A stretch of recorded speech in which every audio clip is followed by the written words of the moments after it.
So seeing as I've got the soldering iron out, which would have been for the last video I featured, if I've uploaded them in the order I'm thinking I've uploaded them in, which would have been the repairing the remote control for the Fawn 8940. I thought I'd have a go at this Panasonic because I'm going to need the soldering iron for a couple of jobs that I want to do. The first thing I'm going to do is to replace this rather crusty looking video head. So if you remember from last time, we were getting severe dropouts on recorded tapes which were recorded on other VCRs, and we're also getting very severe, black and white picture with colour bursts on pre-recorded cassettes. So when I did a bit of investigation and looking at old television magazines, I noted that one of the faults could be, I say could because it could also be a power supply issue as well, one of the faults could be a worn upper head drum. Now, I don't know if the crustiness of this is quite making it onto camera, but it is a bit manky. Even with thorough cleaning, it's still just awful. So I got this. This is apparently a new old stock video head. Part number is VEH0121. So anything with VEH is video head, I think, for Panasonics. This is suitable, I think, for the NV8600, but also the 7000 series as well. Yeah, it says N8600 on there, but I did a bit of Googling and found that it was actually suitable for my unit as well. So let's have a look at it, and I can show you the comparison between this and the head that's on there. I always loved these. They come in this nice little case here. Official Panasonic ones, and it is best to go for official Panasonic heads, but I think official Panasonic ones come in a circular plastic case. These aftermarket ones seem to come in this sort of arrangement. I've got to be really careful, as I don't want to get fingerprints all over it. See, there's already a fingerprint on it, so I'll need to clean it. But if you just sort of look at the difference between two, it's definitely in much better shape. So you would ideally want to wear gloves when doing this, but I'm just going to give it a clean when I put it back on. So looking at this, there are 1, 2, 3, 4 wires. So I'm actually going to turn this around into the position it's going to go onto the machine, so I don't get it messed up. You will notice if you mess up the wiring, because it just won't really work very well. So I think whilst this is still clamped down, I'm actually going to start by removing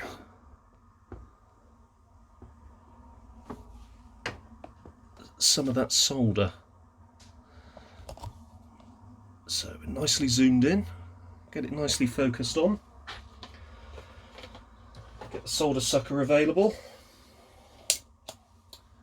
This does look like it's been on there since new, because the yellow wires have actually gone a nice shade of sludgy brown, to be honest with you. But anyway, I digress. Let's get started. The soldering iron's got a load of carbon on the tip, so we'll use the tissue to wipe away the carbon, so you've got a nice shiny tip. And we will start off by just unsoldering this one. Really fiddly to do this, because you don't have much in the way of...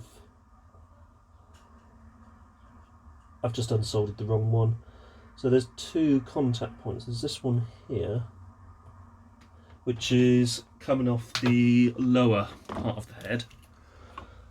So I'll just dab that back in again.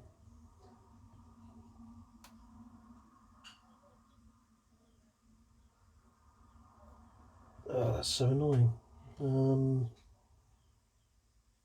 There we go, that's that. And then you've got the other part of it, which goes there, which is actually the contact point for the head itself. However, to be honest with you, it's not going to harm it just touching up that solder, because it would make for a better contact.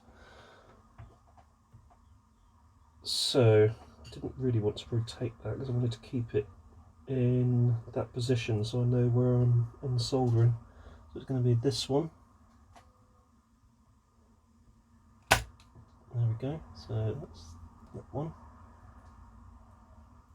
There we are. It's going to be this red one here.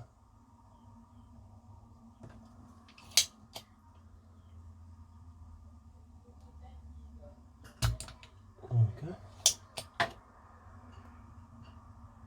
I'll actually use the solder sucker just to literally just hold it in place, to be honest with you.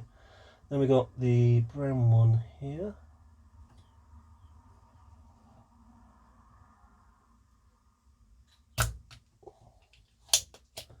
There we go. Push that out of the way. There we are. And then we've got the final one, which is this yellow one here.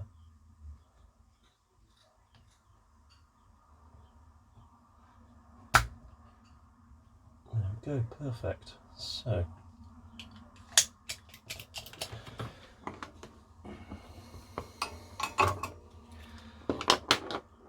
right, what I can do now is undo this, which obviously holds the head in place.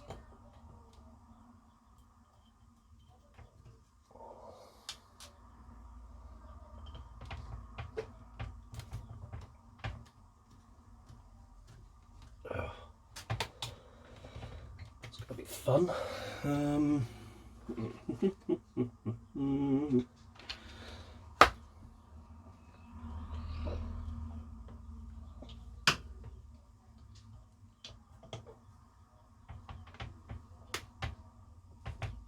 There we go.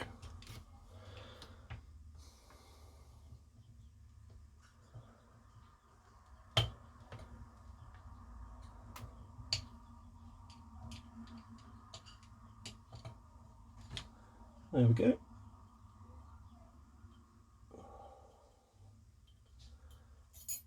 And there's that little bracket which we can put on later.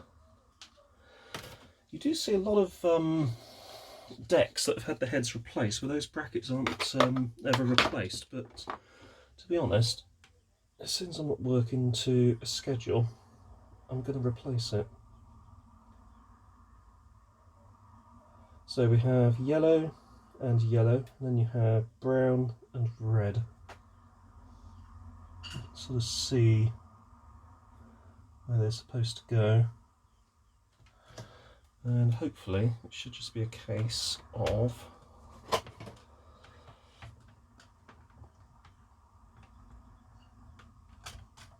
wobbling the head off, but because it's been on there for a number of years, it wouldn't surprise me if it's going to fight a little bit. And you can see on there that you've got these screw points here, which is probably for some kind of puller, or possibly for another application.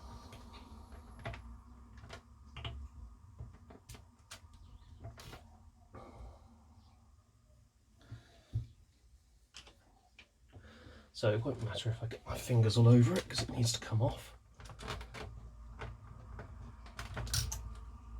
So it is free, it's not screwed in.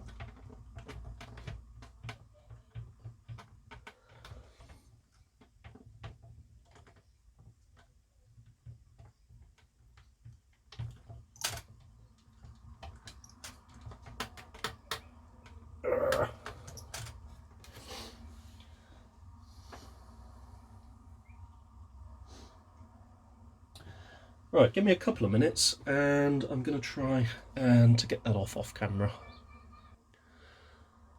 So what I've been doing is literally just grabbed it like this, just waggled it like that, and after a little while it will come away.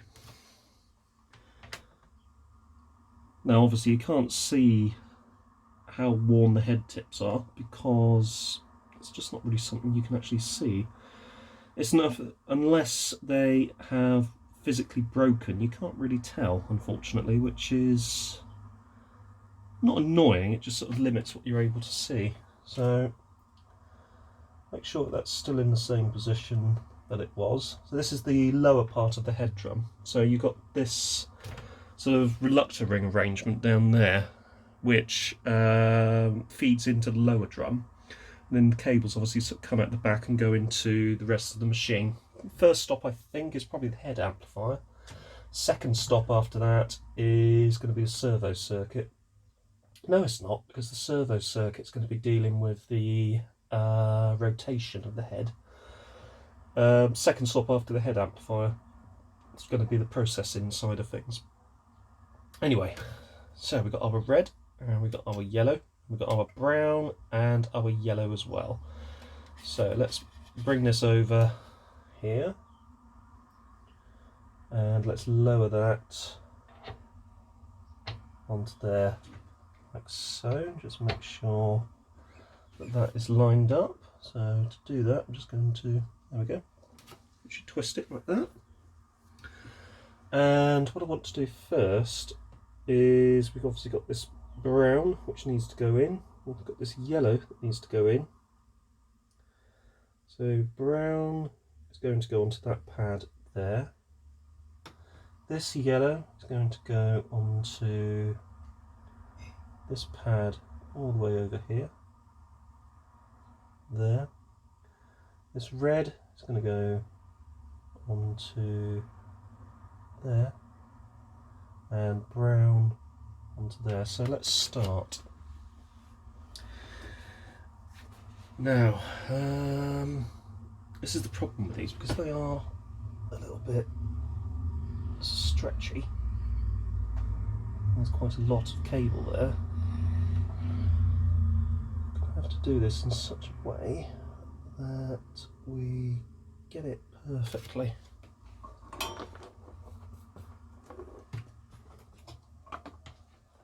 So to do it, I'm going to use the soldering iron to just bring it over and gently, oops, that's just, yeah, that's it. Make a little solder bath, then hold the wire, remove the iron.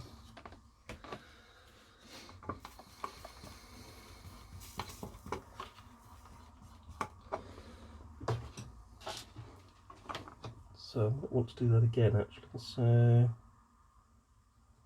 on the iron and remove. There we go, so that's that one. Now we want, so I'll just move those two out the way. So we're going to do one head first, and then we'll do the other pair in a minute. So I'll take this one and just mould that into some kind of shape. That's really annoying, sorry about that, you haven't actually seen any of that.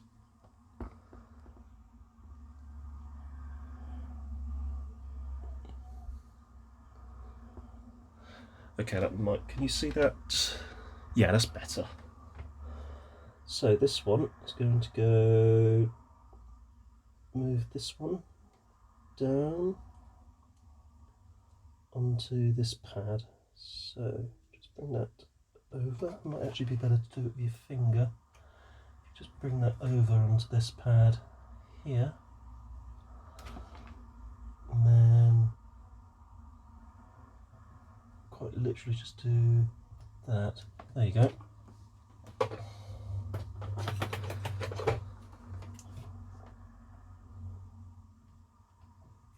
And then just blob on a little bit more solder onto the pad. There we go. So that's the pad with solder, and I can grab the wire like so, and then just press the soldering iron like so, and that's attached. So that's that side. Now we've got the brown side to do.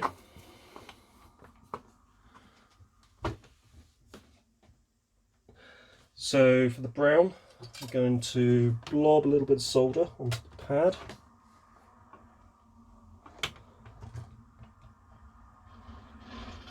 So a little bit of solder onto the pad, like so. There we go.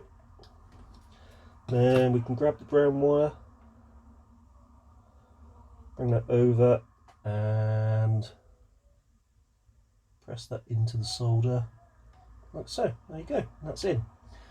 Then the final one is the yellow one, and that yellow one is going to go onto that other pad. So yellow to here, so we'll just touch up the pad with a little dab of solder. Then we'll bring the yellow over, like so.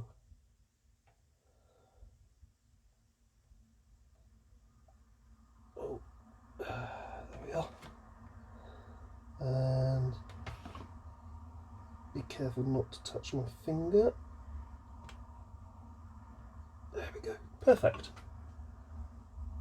So we've got all of them attached. Excellent.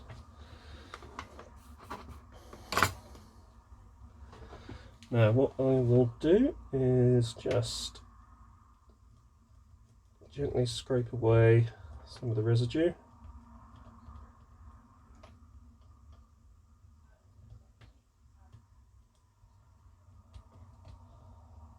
There we go.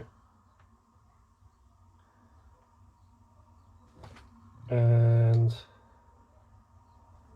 there we go. So just put that back into that position there. Now we've got the clamp and the screws to go into it.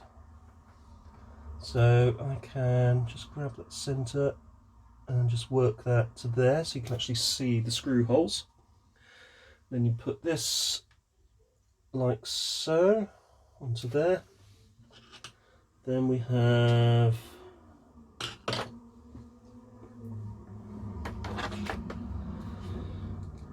this one into here.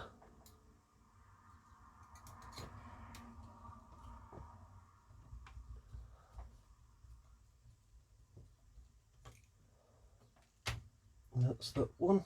Just holds all the cable wires in place as well. And this one into here.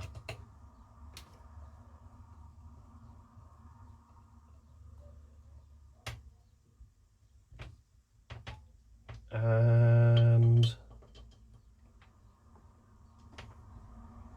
there you go. So now I'm going to give the head a little bit of a clean, because obviously we have been in there and we have messed about with it a little bit. So I'll just get a bit of paper. That's Super 10, that's sweat cleaning lubricant, we don't want that. This is Video 40 Servicol, use a bit of that. And we'll come in, just go over the top, get rid of any fingerprints, and come in onto the drum. Again, just a light touch to remove any fingerprints that I may have left on there.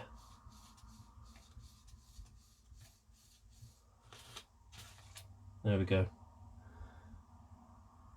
There we go, we can just let that dry. Now, this one, it's obviously the old one. Let's give it a really good press down, like so, and see if anything comes off. Yeah, not too much, because that's, to be honest with you, was off the other head, so... But you can, if we look closely, you can sort of see, if I just focus in on it, you can sort of really see, well, just sort of really how old and worn it is. So you can see those sort of little scratches on there, which is just normal wear and tear, to be honest with you. And I think they just get to a point where you get, you know, to a point where obviously the heads themselves, they do still have the head chips on them, the little sort of chip at the end. But I just wonder if they get to a point where you've literally sort of worn off a couple of microns, and there isn't really enough to make contact with the tape anymore. And obviously with the resulting end game of that is that you have, well, worn heads really. You can, and I certainly did find somewhere, actually still get head chips. So looking at them, the only sort of difference with these is the colour wires going into them. You have to get a specific size of head chip because you get some which are a certain width to suit long play, you get some which are a certain width to suit standard play decks. So you can actually see this one is suitable for a standard play deck. I'm not sure how many microns wide that is. You also get some head chips that have more than one head on the actual chip itself, so you tend to see that in newer mono 4-head machines. So they would obviously do standard and long play, but you would have the standard and long play just contained within the sort of one sort of pair there, for example. Anyway, let's move that out of the way. Let's pop that back into here, and let's put that away somewhere. So it would be interesting to see if I can actually sort that out with the new new head chips. It'd be interesting. The next thing I wanted to look at was the power supply. So you've obviously got the transformer over here, but the main action of the power supply goes on this board here. So let's have a look at how it's held in place. So it looks like it's actually a module that just sort of pulls out. So, oh dear. Oh yeah, that's got to go back onto the head. So that needs to go.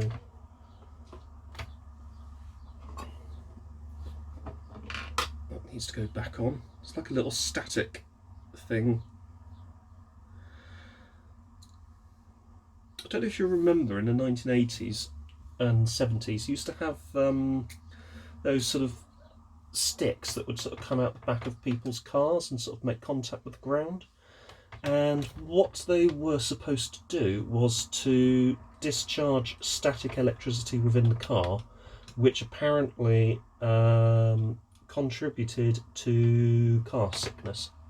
So you used to see these sort of reflective rubber sticks just basically make contact with the road, and apparently they would discharge and stop travel sickness within the car. How true that actually was always up for debate, and it really isn't something that you see these days. But it was, you know, quite a nice little period thing at the time. I remember seeing them a lot when I was younger. I used to call them sick sticks, because obviously they were supposed to stop sickness. Usually used to find them on Mark 1 Escorts in Daytona yellow, which had been jacked up at the back, and they usually had a pair of them on the back and those windscreen wiper aerofoil things, which at the time they looked a bit naff, but I always remember thinking that it looked rather cool. Because the whole sort of thing at that time was having a whole sort of jacked up look. So you'd have a Mark 1 Escort with sort of jacked up at the back, so it had that sort of stance. So say that's like that. Variety of people did it in various ways. The proper way to do it was to do it with a Jag IRS. The budget way to do it was just to put blocks in between the spring mounting points and the shock mounting points, so you could just basically raise the back like that, and then you could fit bigger wheels at the back to give you like a sort of a hot rod look. It was one of those looks that I actually thought looked pretty cool at the time, I'm not going to lie. And it was, you know, it was a bit of fun for the people who owned those cars. But this was sort of back in the time when Mark 1 Escorts were still largely everywhere, and they weren't anywhere near as rare as they are now. But we now live in a different time, and cars like that unfortunately don't exist anymore unless you go and find a classic. So sorry about that, just had to go and answer the door. Yeah, a couple of screws down here by the looks of it, and this whole cradle should sort of come outwards.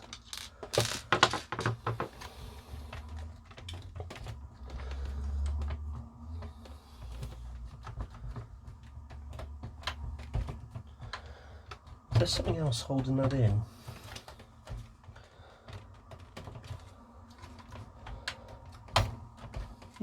Okay. Oh, that's interesting. It also has the audio and video output screwed onto the back of it. I don't think that was stopping. Oh, or was it? No, I don't think it was, because it's still snagged somewhere.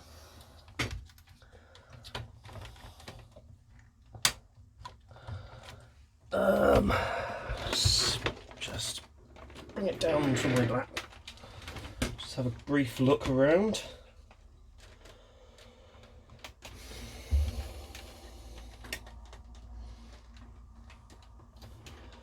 Check there's nothing underneath that could be affecting it. I've just noticed that this here has popped out, so I want to point that back in. Actually, do you know what I'm going to do? Sorry, can't even see it. So down on there you go. There, you can see those now. So down on there we have a pair of what look like power output transistors, and this one, this clamp, which obviously clamps it in place, has come away slightly, meaning that the whole transistor could potentially lift up like that. Now, I have in my box of bits some thermal paste, which should suit this exact situation. I'm just trying to remember which box put it into.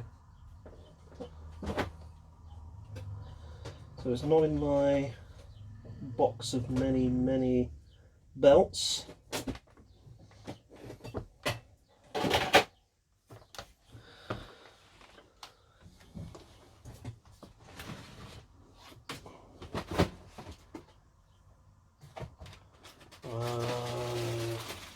Where have I put it? Bear with me, I will find it very shortly. There we go, so we've got thermal grease here. So we'll just blob a little bit on, just move that out of the way.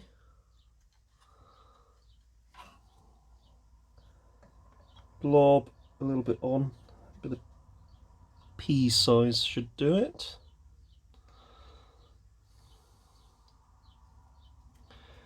And then we can just bring this gently down. I'll splodge on there, and just bring this over and clip that into place. There we go. May as well do this little one as well. So this one should be able to spring out with a suitable small screwdriver. There we go.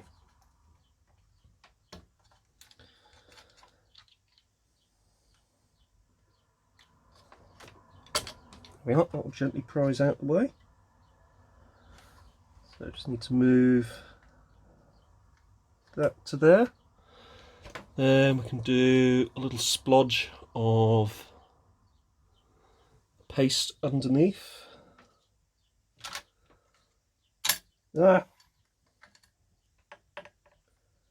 we are, a little splodge onto there.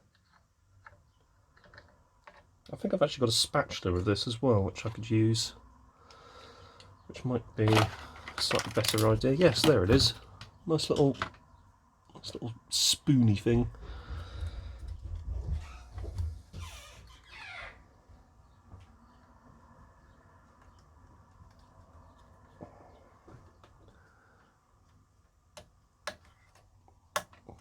Perfect. There we go. That's clamped into place. There we go. And yes. So next thing is back to this. Why is this still snagged in place?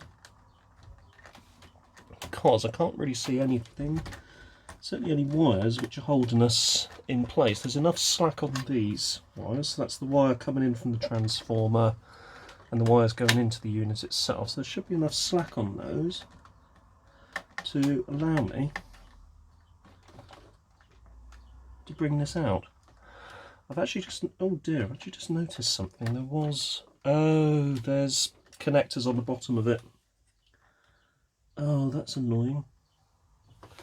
That's where it's snagging onto. So that means I'm going to have to take the base off, so bear with me. So this is a rather nice feature of these Panasonic decks, is you can actually, there's enough leeway on all of the cables to allow you to flip the main underside boards upwards, and because of the way these are designed, you can actually pull this forward and lock it into this service position. But you can see here, those are the cables that I need to remove from the underside of the power supply. So they're obviously all of the power supply's outputs, or some of the outputs anyway. And these are obviously going into the rest of the deck itself. So I'm just going to remove these, pop these out, and then we can take a look at the supply, hopefully in a little bit more detail. There we go. Now hopefully that should come out quite nicely. What I will do is just put this down, gently does it, and that can come forward and just lock sort of back into position. So when we turn this over, it's not just going to fall out of place. You can actually just pop that down like that. There we go.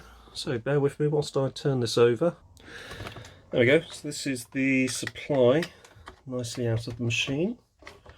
And what I'm going to do is I want to get down to the other side of this, the main circuit board, which attaches its quite neatly onto the heatsink arrangement. And that will enable us to take a look at the components on the other side. So hopefully that will split apart. There you go, you can see that coming up nicely. So you've got all the cables here. You can, to be honest with you, probably prise that out. Just remember to put it back in a minute. There we go.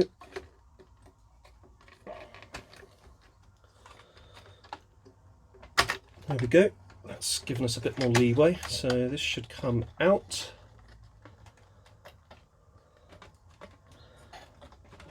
And we should be able to just unplug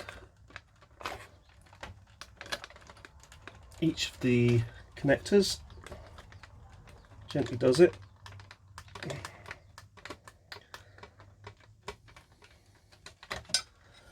And then we've got this one here, which goes to those MOSFETs on the heatsink. And apart from the mains cable, that is largely free. So we can actually put the rest of the machine out of the way.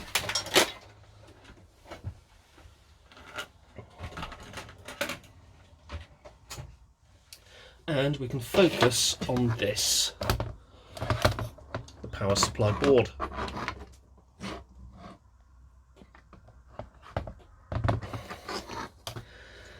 Now what I'm going to do is obviously take a look at the capacitors, focusing probably on the smaller ones initially, because I did see when I was looking down into the machine, into this, I did see one capacitor that looked a bit scabby, and it's this one here, which is a, might just be covered in brown goo, but that is a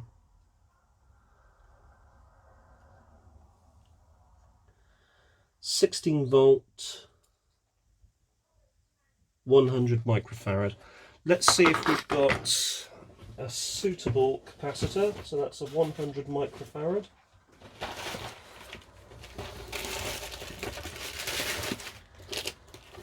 Let's see if we have something suitable.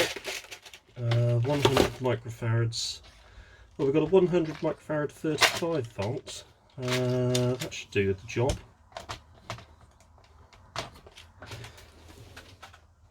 So let's get my ESR meter available and ready, because we may as well test this capacitor when it comes out. So it would be useful to see if it needs to be replaced at all. So we are looking at C10009. So this one here, you can actually see that that is lifting off the board slightly. So we need to be a bit careful with that, because the actual track is lifting away from the board. Always hate it when that happens. But that's just one of these things with the machine of this age. It's to be expected. So let's go over and over. There we go. And hopefully that should just come out. And I think I've caught it just in time. Can you see the corrosion on that leg? That is beginning to corrode. So let's pop this into here. That's resistor or capacitor, I think. So let's pop that into there.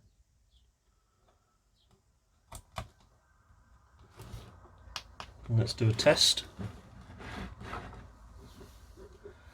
34 picofarads. Okay, that's a bit shady. Let's try it the other way around.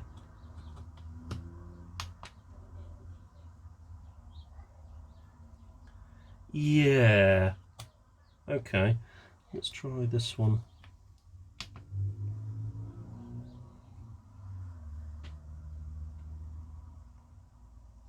Be honest with you, I think I had it in the right one anyway. Put this, just mount that between the legs like so. So if I get it in like that. Oh!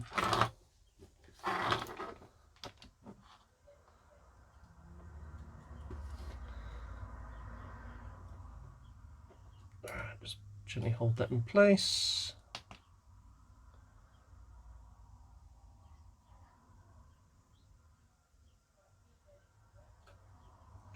Unknown or damaged part, apparently. Okay.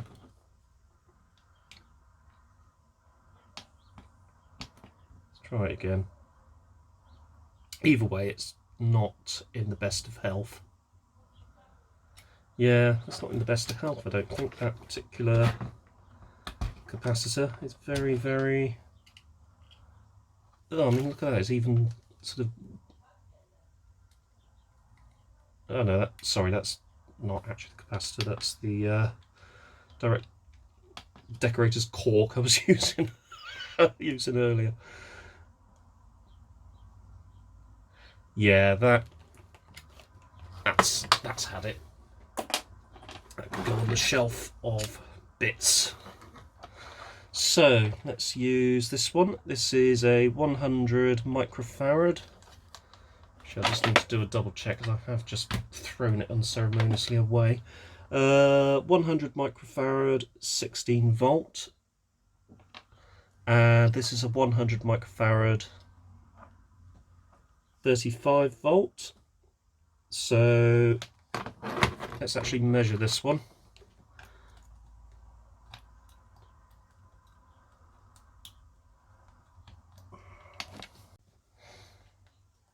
33 picofarads. What's it playing at?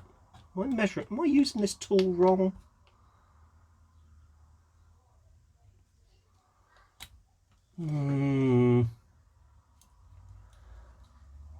Well, either way, it was a bit manky.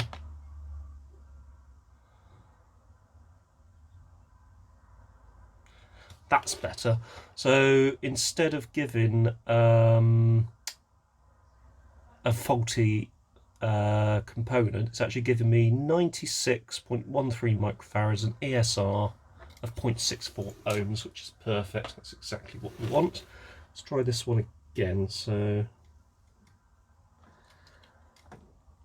let's hold it in place.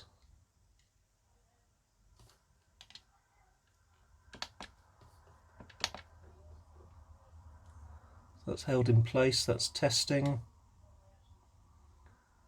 Yeah, unknown or damaged part, and even if I flip it around.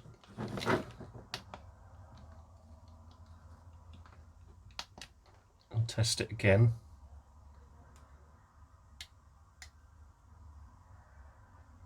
Let's try that again.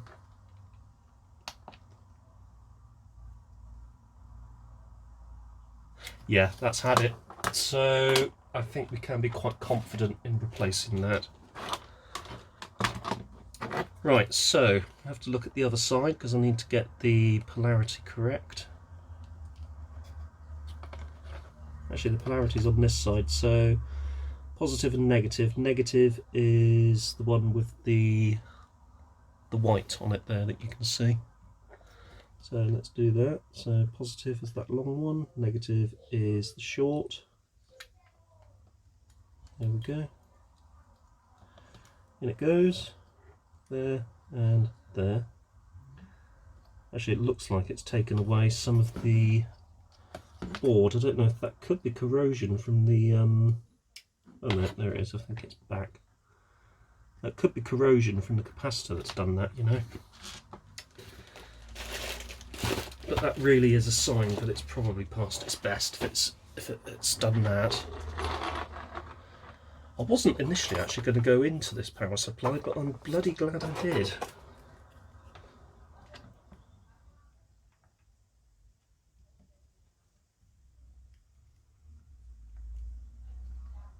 There we are, that's that one. And that's that one.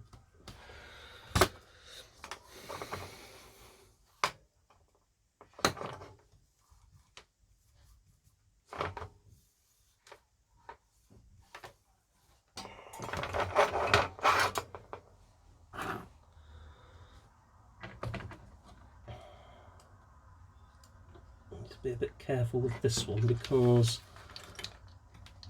that is a bit touch and go, so I might just use the wriggle it free method rather than chopping it away.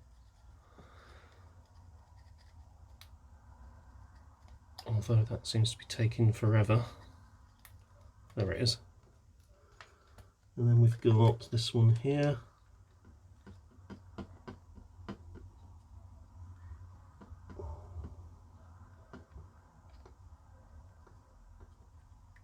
Go. So that was that one that looked didn't look too clever, to be honest with you. That's now being replaced. What about this one?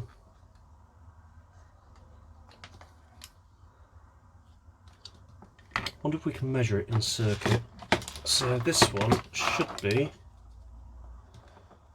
25 volt, 47 microfarads. So let's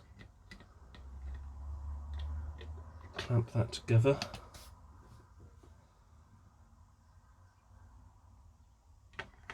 Yeah, we need to test it out of circuit, and test it we shall. So that is C1006. We may as well do that one, seeing as it was close to the other capacitor physically.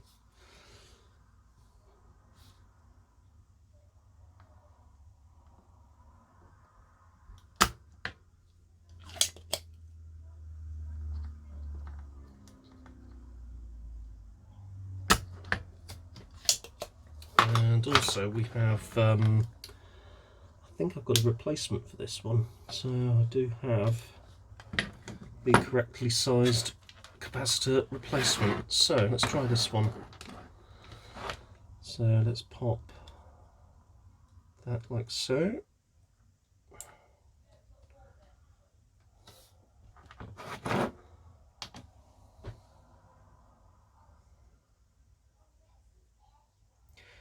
.24 microfarads, 0.93 ohm ESR. That is absolutely fine. That can go back in circuit. And yeah, there's no damage, no leakage underneath, so that one's good. So we'll put that back in. That's the negative leg there, positive leg here. There we go.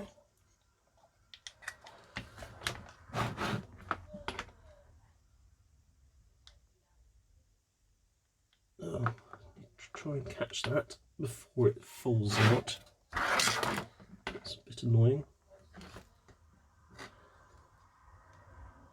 I'm pretty certain I've got that polarity correct. Yes, I have. And if I do it there, sort of upright sort of angle.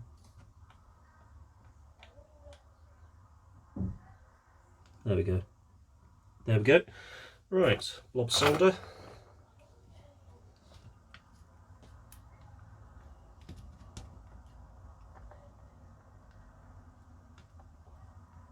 There we are. And there we go. Perfect. Smashing. So that one's back in circuit, so that was okay. Let's do a visual inspection. This one doesn't look too clever. That's a 47 microfarad at 100 volts. Let's see what we've got. I don't think I've got, not in the small box anyway. Let's have a look at the larger box.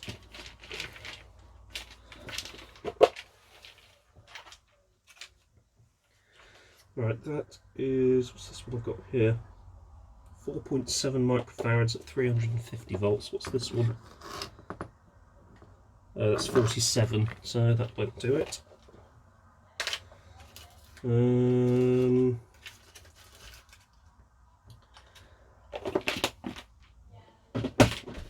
Let's check the rest of the box.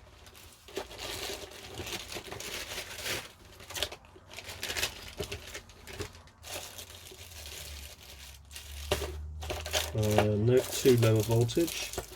220 at 63, that's too low, because that is 100 volts. What I will do though is take it out and test it. So 100 volts, 47 microfarads, let's get that out and let's get it tested.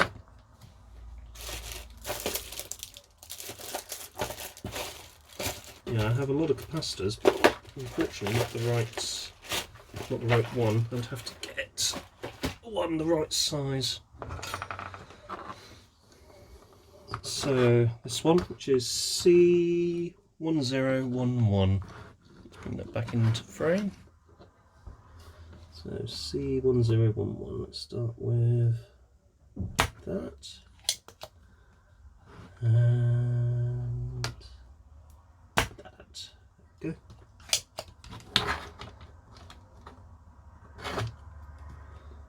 Let's give that a bit of a that and there. There we go. So a little bit manky, but it might actually be okay. Let's get that one tested.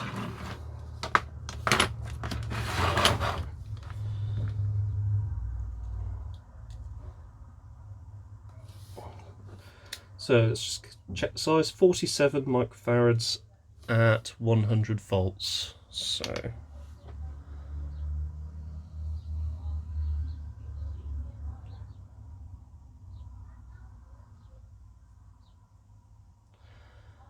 $49.9 0.25 microfarads, ESR 0.42 ohms. That, despite appearances, is a-okay, so that can go back in. So that's our positive side, that's our negative, so that'll go back in like so. There we are. And we'll give those a quick dab of solder.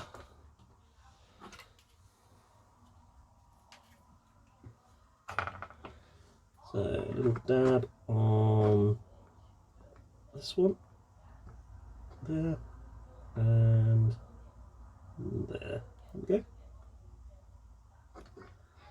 Perfect.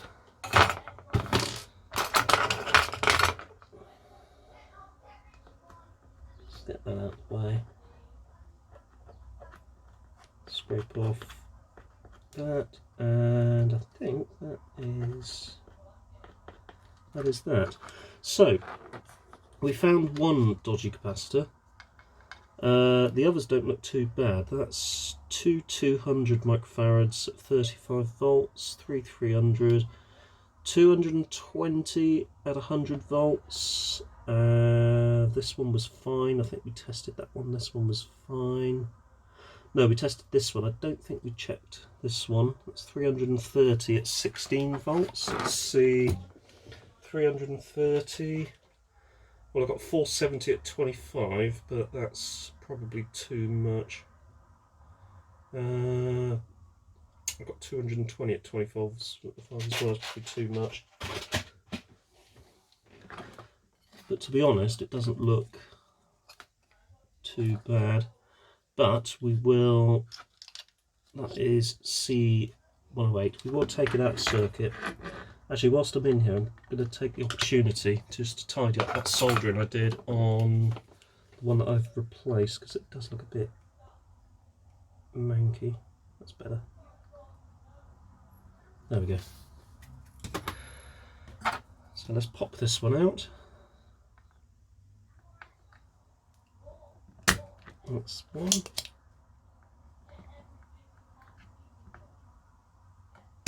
Two. For the amount of time that it takes to take a component off the board for testing, it's false economy not to. So I'll just give that a little press with that. That's that one. That's that one. There we go. Yeah, that actually looks. I'm not sure.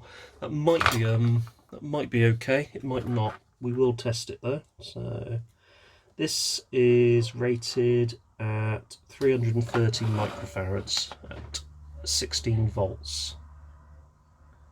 Let's see how it performs. 349.38 ohm ESR. Little bit high, probably fine though, to be honest with you. Just the appearance of it looks worse than it actually is. So let's pop that back into circuit. So we've got negative, positive, so we'll put those back in. There we go.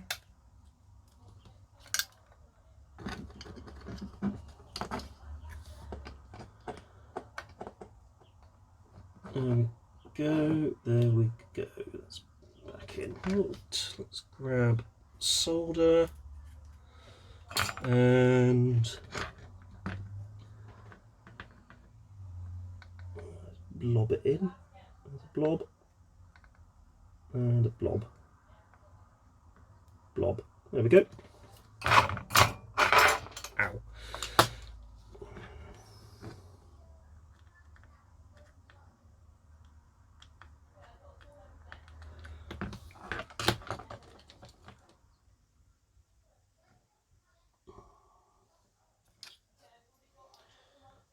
Diodes are a bit charred looking, are still in one piece, so they're probably fine. All the fuses look okay.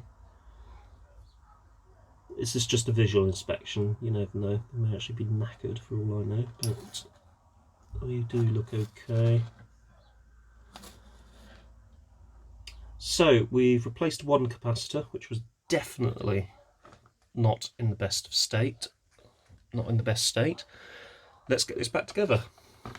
So I'm not going to record this bit because we've gone through the dismantling assembly together, but we will come back shortly and we will have a look and test the machine as well. So here we go, over composite. There is definitely a lot more colour than there was before, but the picture is still very unsteady. So the heads have to a certain degree helped, but either it needs a bit of setup or we still have problems with this particular deck, possibly electronic issues. Something else we're having problems with, which is why it's operating in this strange position, is it's not accepting tapes properly anymore, so I've had to actually manually lace it up. So I'm wondering if there is actually a problem with a micro switch somewhere on the deck, which wouldn't surprise me. If I put this into auto, it will revert to black and white, albeit it's a little bit jumpy. Now, this is with a pre-recorded cassette. Obviously, there is more colour than there was previously, but it still isn't perfect. So I'm going to stop this and load this up with a recorded off the TV cassette and see if it's any different. So I've just taken that cassette out. Let's pop that down there. So let's grab this. Don't know if this will work. I might have to manually lace this one up again. Let's pop that in.